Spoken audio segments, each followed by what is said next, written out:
Caríssimos, hoje nós vamos para mais um episódio do nosso A Hora da Verdade, em que eu respondo as principais perguntas que vocês me fizeram na minha caixinha no Instagram, né? E também em outros lugares, né? Em comentários a vídeos, né? A caixinha no Instagram é só a principal fonte, né, de perguntas e graças a Deus, né, agradeço muito a vocês, eu tenho recebido inúmeras perguntas, né?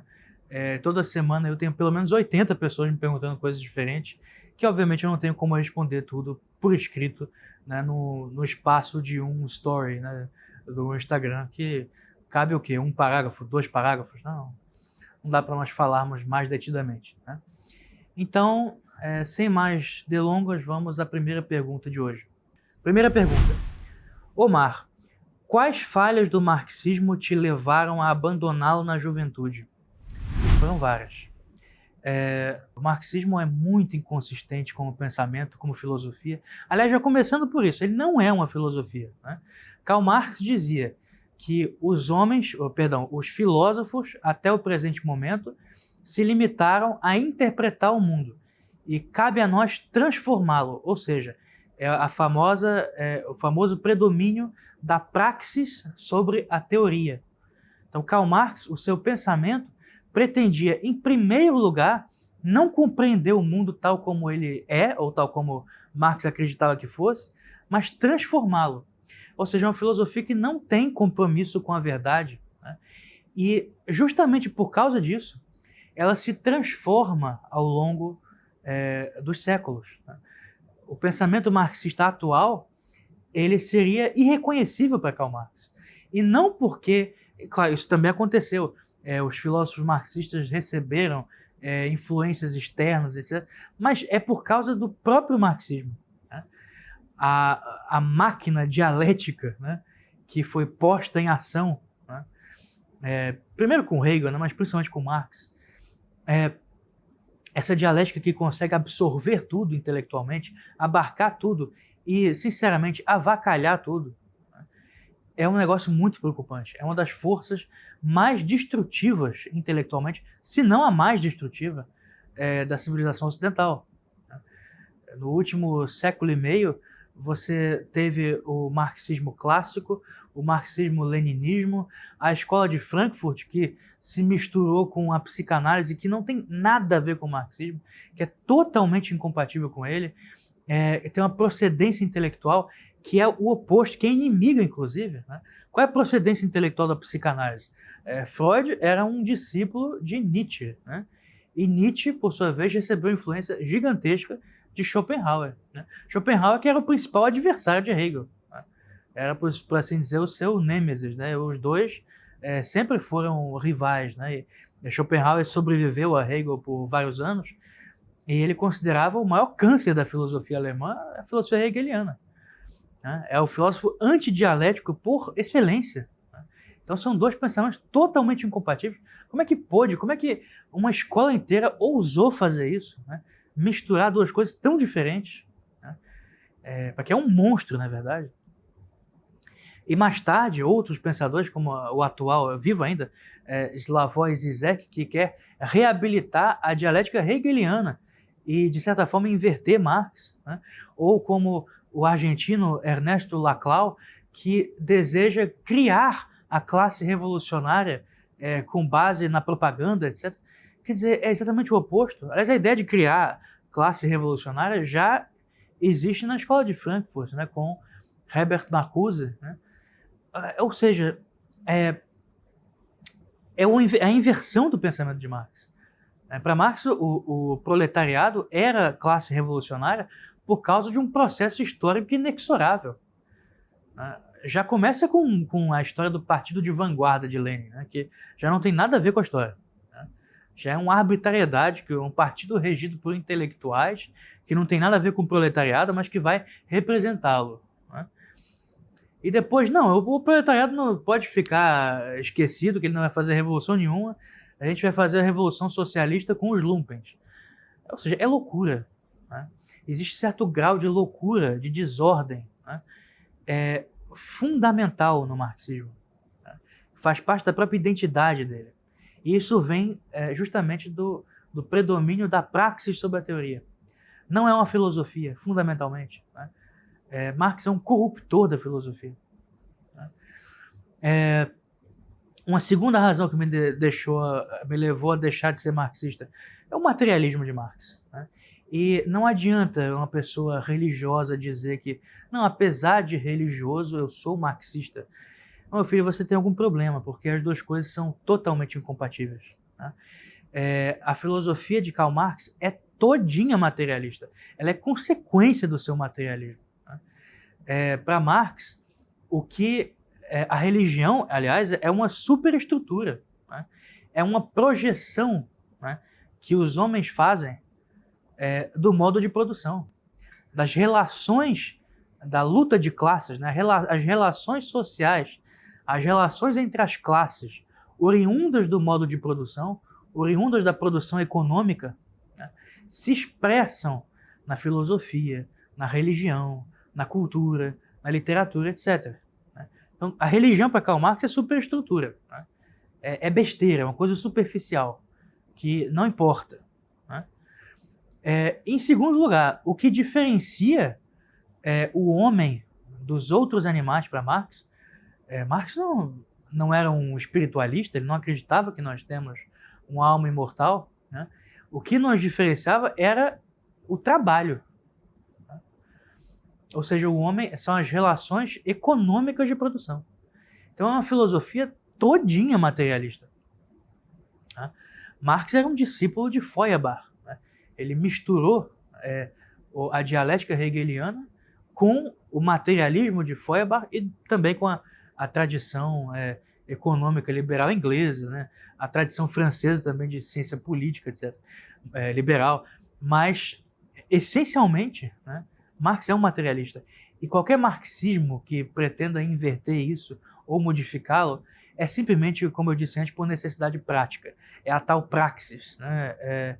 Simplesmente pervertendo a filosofia e transformando-a. Eu uma vez li, faz muito tempo isso, 2007, eu acho, no tempo que eu era marxista, eu ouvi de um colega meu uma expressão que eu nunca vou me esquecer, alfaiataria ideológica. É isso que o marxismo é alfaiataria ideológica. Né? São pessoas que vão simplesmente construindo, tecendo um pensamento que tenha utilidade prática para os fins delas, né? Que elas não têm como justificar de maneira nenhuma. Em terceiro lugar, eu poderia dizer que eu deixei de ser marxista também por conta da desonestidade fundamental das análises que o próprio Marx faz da sociedade e que os marxistas vão seguir essa tradição de desonestidade, né? Tradição de mentira. Né? Marx falsificou, né, as estatísticas que ele consultou do governo britânico a respeito das condições de vida, dos salários, dos ganhos dos proletários, né, dos preços das mercadorias. Todas as pesquisas que ele fez, todas as estatísticas que ele consultava tanto, né, ele passava o dia inteiro na biblioteca, Marx, ele falsificou tudo. Né? É uma filosofia que não prima pela verdade. Né? Então, assim, eu poderia dar aqui 1000 razões, né? Dentre as quais não existe mais-valia, coisíssima nenhuma. Né? A explicação histórica que Marx dá para os grandes eventos, né, como a Revolução Francesa, por exemplo, que nunca foi uma revolução burguesa, é tudo furado. O marxismo é todo furado, todo furado. Acidentalmente, alguns teóricos marxistas têm um poder de penetração, um conhecimento da sociedade muito grande e acabam acertando em algumas análises, né? Em algumas críticas que eles fazem. Né? A análise de Theodor Adorno, por exemplo, sobre a indústria cultural, né? Ou a análise de Antônio Negri sobre o Império, elas têm a sua validade, a sua utilidade, né? Mas é apesar do marxismo. Né? Francamente, esse pensamento ele tem que ser jogado na lata do lixo, né? O quanto antes. A lata de lixo da história, né? Uma expressão marxista também. O quanto antes. Isso realmente não serve para nada. Segunda pergunta. Quem matou Cristo fomos nós com os nossos pecados ou os judeus? Bom, os protestantes gostam de dizer que foram os romanos, né? Não foi nenhum nem outro. E de fato, foram as autoridades romanas que cumpriram a sentença que foi dada também por Pôncio Pilatos, né? Agora, a pedido dos judeus, né? Quem instaurou o processo, quem perseguiu Jesus Cristo desde o início foram os fariseus, né?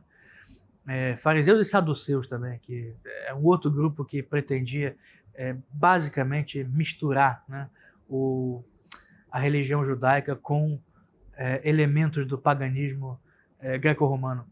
Mas, fundamentalmente, nós podemos dizer que foram judeus. Mas Cristo morreu por causa dos nossos pecados, né? Não é que nós o matamos com os nossos pecados. Há pessoas que, às vezes, dão essa ênfase, ela é meio esquisita, né?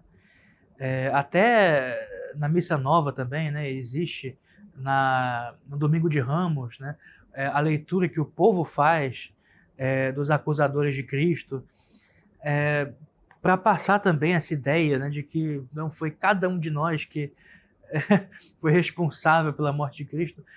Sim e não, né? Sim, porque nós somos pecadores e por isso nós precisamos ser redimidos, né?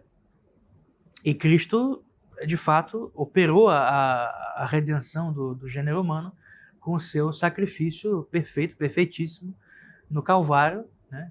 Do qual nós podemos participar, né, quando ingressamos no corpo místico de Cristo, que é a igreja. Então, através da recepção dos sacramentos, através da vivência cristã, né, o fiel ele vai participando, né, do corpo de Cristo e também do seu sacrifício redentor, né? E, portanto, também, quando morrer, vai subir aos céus e participar da bem-aventurança divina também, né? Vai ver Deus face a face, tal como Cristo vê o seu Pai face a face. Contudo, nós temos que deixar claro, né? Nós não temos responsabilidade pessoal pela morte de Cristo. Então, é uma questão de ênfase, realmente. Quem matou Jesus Cristo, né, foi Judas, né, foram os fariseus, foram os romanos. Num certo sentido também foram todos, né? Esse sacrifício tinha que acontecer, né? Ele estava na ordem da providência. Aliás, é o fato principal que a providência arranjou, né? Tradicionalmente, no catolicismo, considera-se esse momento, né, e a vida de Cristo a chamada plenitude dos tempos, né? O sacrifício no Calvário, né, e depois a ressurreição de Cristo são os principais acontecimentos da história humana, né? Então, deixa de ter tanta importância a responsabilidade histórica pessoal de cada um ou de cada povo. Terceira pergunta: toda revolução é intrinsecamente má? Isso depende muito do que você está chamando de revolução, né? Se você se refere ao movimento de revolução dos astros nos céus, é claro que não, né? Mas comumente, aqui no Brasil pelo menos, fala-se muito de revolução como sinônimo de golpe político, né? O que é um problema, né? Não deveria ser usado assim, porque isso cria muitas confusões, né? Há rupturas institucionais que não são revolucionárias. Eu acho que nós deveríamos usar mais, né, o conceito de revolução como o desejo de obter uma transfiguração da sociedade. É uma reforma completa da sociedade humana, como uma espécie daquilo que Eric Voegelin chamava de fé metastática, né? Ou então outra expressão que agora, né, todo conservador já conhece e às vezes abusa muito, é a imanentização do eschaton, né? É a ideia de fazer o paraíso na Terra, né? É a ideia de realizar toda a perfeição, né, na ordem da criação, todas as perfeições divinas aqui nesse mundo, né? Que simplesmente não comporta isso, né? Esse mundo não comporta uma perfeição absoluta, mas a ideia revolucionária ela sempre gera fúria, destruição, maldade, mentiras, né? Então, fundamentalmente, sim, ela é má, nesse sentido, né? Agora, no sentido de golpe político, aí não, aí é de se avaliar caso a caso. Quarta pergunta. Indique livros de lógica tradicional em português, básica. Por lógica básica, depende do que você quer dizer, né? Se você quer dizer lógica clássica, aí a obra fundamental é o Órganon de Aristóteles, né? São os 6 livros que compõem a obra que sempre foi a referência, né, em lógica, o criador dessa ciência, né, Aristóteles. São 6 livros, né, que compõem o Órganon, as categorias da interpretação, os primeiros analíticos ou analíticos anteriores, os segundos analíticos ou analíticos posteriores, o livro de tópicos e as refutações sofísticas, né? Geralmente são colocados nessa ordem. Tanto faz a ordem, na verdade, eles podem ser lidos em ordens diferentes, isso não tem problema, né? Não tem grande problema. Só tenha cuidado com a tradução que você lê, né? Aqui no Brasil existe uma tradução do senhor, eu tenho que falar o nome, do senhor Edson Bini, né? Que infelizmente parece que é um indivíduo que não sabe português, né? Ele pode saber grego muito bem, eu não sei grego, eu não sei avaliar a qualidade com que ele verteu o texto do grego, né? Talvez ele o compreenda perfeitamente, mas ele não sabe a língua portuguesa, né? Ele escreve terrivelmente, e um texto sobre lógica, cheio de erros de português, erros de concordância, erros de construção frasal, que tornam o texto truncado, que aliás os textos de Aristóteles já são truncados naturalmente, fica incompreensível, né? Fica intransponível. Graças a Deus, quando eu li o Órgano, eu já sabia francês, porque eu comprei uma tradução francesa, aliás, eu tenho a edição que eu recomendo a todos, né? De Aristóteles, da Flammarion, editora Flammarion, que publicou num volumezão enorme as obras completas de Aristóteles, um volume único de mais de 3.000 páginas. É uma edição semicrítica, então, além das traduções, que são de diversas pessoas, eles têm também notas de estudiosos famosos de Aristóteles, né, como Werner Jäger, por exemplo. Eles também fizeram isso com Platão, né? Existe um outro volume que eu também tenho, que também é maravilhoso, né? Das obras completas de Platão, outro tijolão, né? Parece um dicionário Aurélio, que tem também notas dos grandes estudiosos de Platão, né? Como Edward Zeller, né? Ou como Giovanni Reale, etc. É uma obra espetacular, né?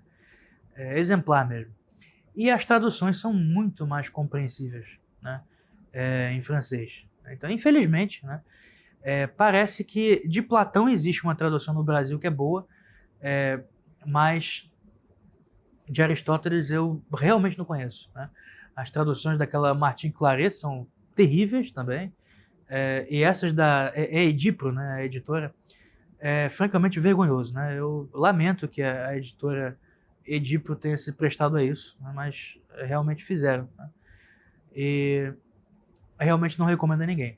Mas então, leia os livros do Órgano de Aristóteles, e se você estiver falando de lógica no sentido, na acepção moderna do termo, né, eu recomendo que você leia um livro que é usado em todas as faculdades de filosofia, em todas eu não sei, né? É como se eu conhecesse todas, mas acho que eu conheço. Usam o livro do César Mortari, né? Autor brasileiro, chamado Introdução à Lógica.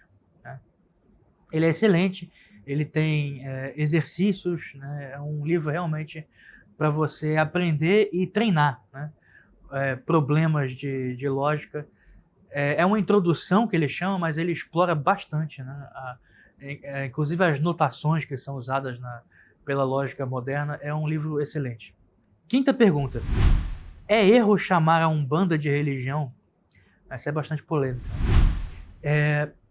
Depende muito do conceito de religião que você está usando, né? Para a lei brasileira, a Umbanda é uma religião, né? A prova disso é que qualquer cidadão que desrespeite, né, um umbandista por motivos da sua fé vai sofrer as penas da lei. Então, realmente, a lei brasileira considera uma religião. Se você adotar um sentido antropológico para esse termo, também é uma religião. A antropologia cultural, ela, na verdade, considera praticamente qualquer culto como uma religião. A antropologia cultural de Franz Boas considera, na verdade, praticamente qualquer culto como uma religião. é um conceito muito diminuído, né, do que a religião seria, né? Se nós adotarmos um conceito, por exemplo, da escola perennialista de religião, aí já não caberia, porque você precisaria de uma revelação, precisaria de de um certo aporte metafísico, né, de uma abertura para a transcendência, que a Umbanda é muito complicada nisso, porque eles são a religião que tem uma influência muito grande do kardecismo, né? Então eles são reencarnacionistas, né? Então é complicado, né, falar em metafísica autêntica, né, na Umbanda. Dependeria de inúmeros outros fatores, né? E se nós usarmos o conceito católico tradicional de religião, na verdade só caberia propriamente ao cristianismo a religião, né? Então depende muito, né? A Umbanda, ela nasceu, pouca gente sabe disso, aqui no Rio de Janeiro, né? Ela não é uma religião africana, né? Nem de matriz africana propriamente, ela é uma mistura, né? É uma mistura de 4 coisas. É uma mistura, sim, de religiões animistas africanas, da cultura Yorubá, ou Yoruba, como alguns chamam, do espiritismo, né, de Allan Kardec, o kardecismo, e com elementos mais superficiais de catolicismo e das religiões indígenas, né, das religiões tupi. Então, nós vemos que a Umbanda é uma salada, né? É uma salada, é um sincretismo, né, que é muito complicado. Depende muito realmente da acepção de religião que você tem, né? Agora, bom, a finalidade a que ele se propõe é essa, né? É estabelecer uma conexão entre o humano e o divino. Então, pode ser chamada uma religião nesse sentido, né? Mas a Umbanda, ela nasceu no Rio de Janeiro, né? Na década de 1908. Né? O primeiro terreiro de Umbanda é de São Gonçalo, né? Então, realmente é uma coisa muito recente, né? É muito pequeno também. Ele teve uma popularidade maior, né, ao longo da primeira metade do século XX, né, até meados do século XX, mas nas últimas décadas vem só decaindo, né? Passou a moda, né? Passou a moda. E hoje é realmente um fenômeno minoritário, né? Só existe Umbanda no Brasil, no estado do Rio de Janeiro, na Bahia e, pasmem, no Rio Grande do Sul, né, onde ela é muito forte, né? Então são esses 3 estados principais que têm umbandistas e a quantidade são mais ou menos 400 mil pessoas, né? Então não chega nem a 500 mil de umbandistas, é uma religião realmente pequena, né? Mas é um sincretismo tipicamente brasileiro mesmo, né? Não é africano, é brasileiro, é uma religião bem brasileira, né? Então, mas a resposta é essa, depende do termo que você usa, do conceito, né, da definição de religião que você adota. E nossa última pergunta professor, fale sobre como deve ser o silêncio a ser guardado quando se é jovem e pouco sabe. Eu acho que você já disse tudo. Se a pessoa pouco sabe, pouco ela deve falar, né? Você não pode ensinar o que você não sabe. Quem faz isso é desonesto, né? Ainda mais quando se é jovem. Todo jovem tem uma tendência natural ao pedantismo, né? Porque a pessoa jovem, ela, quando tem uma vocação intelectual, ela percebe que ela tem, né? E ela já quer desempenhar aquela atividade de alguma forma. E ela acaba dando opiniões temerárias, né? Falando sem conhecer todas as variáveis em jogo, né? Sem ter as leituras obrigatórias para se falar sobre o assunto. Então, é um pouco complicado isso, né? Isso faz parte da formação moral de um intelectual, né? Existe a vida intelectual, ela tem toda uma ética própria, né? Que deve ser conhecida por quem ingressa nela. E um dos elementos fundamentais é esse. Coisas essenciais, né? Coisas que dizem respeito a decisões. Claro, você não vai problematizar absolutamente tudo. Tem coisas que são óbvias, né? Uma opinião, por exemplo, a respeito de aborto, vamos dizer, É perfeitamente justo que você tenha uma opinião sem ter estudado muito a respeito, né? Porque isso é uma questão moral básica e decisiva também. Agora, questões intelectualmente mais complexas, né? Espere um pouco para opinar a respeito, né? Isso só cria problemas para você, porque se você opina muito cedo, né? Olha, gente, graças a Deus eu saí cedo, né, do marxismo, porque se eu tivesse ficado muito tempo ali, isso ia acontecer comigo, né? Você cria compromissos com as pessoas, você cria amizades, relações, vínculos empregatícios às vezes. Você acaba dependendo do juízo de pessoas que estão esperando algo de você. E se você diz algo que não agrada a elas, isso cria problemas para sua vida. Então, o intelectual que se manifesta muito cedo, ele acaba perdendo um pouco da sua liberdade também, né? Guarde para você, né? Guarde as suas opiniões para você, estude tudo o que você precisa estudar, e quando você tiver muita segurança, aí sim você vai poder ensinar para as pessoas, né? Gente, os meus principais estudos, né, eles não aparecem nesse canal. Esse canal aqui, ele se destina, como eu disse, né, quando a gente fez o aniversário, né, de um ano do canal, eu gravei um videozinho que eu falava sobre isso, de distribuir pequenos conhecimentos, pequenas sementes.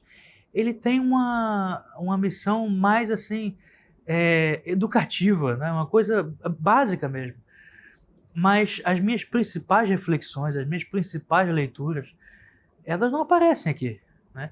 E eu garanto para vocês, eu vou ficar calado até eu realmente ter convicção daquilo que eu preciso ter, né? Temas importantíssimos que eu já tenho estudado há muito tempo e que eu não pretendo falar tão cedo, né? Até também por causa disso, né? Às vezes isso cria problemas, cria escândalos, né? E que a gente deve evitar a todo custo. A vida intelectual tem tantos sacrifícios já, para que a gente vai acrescentar mais um problema, né? Com escândalos, com uma vida de combates incessantes, de polêmicas. É preciso ser moderado nisso, né? É preciso ser prudente nas nossas ações.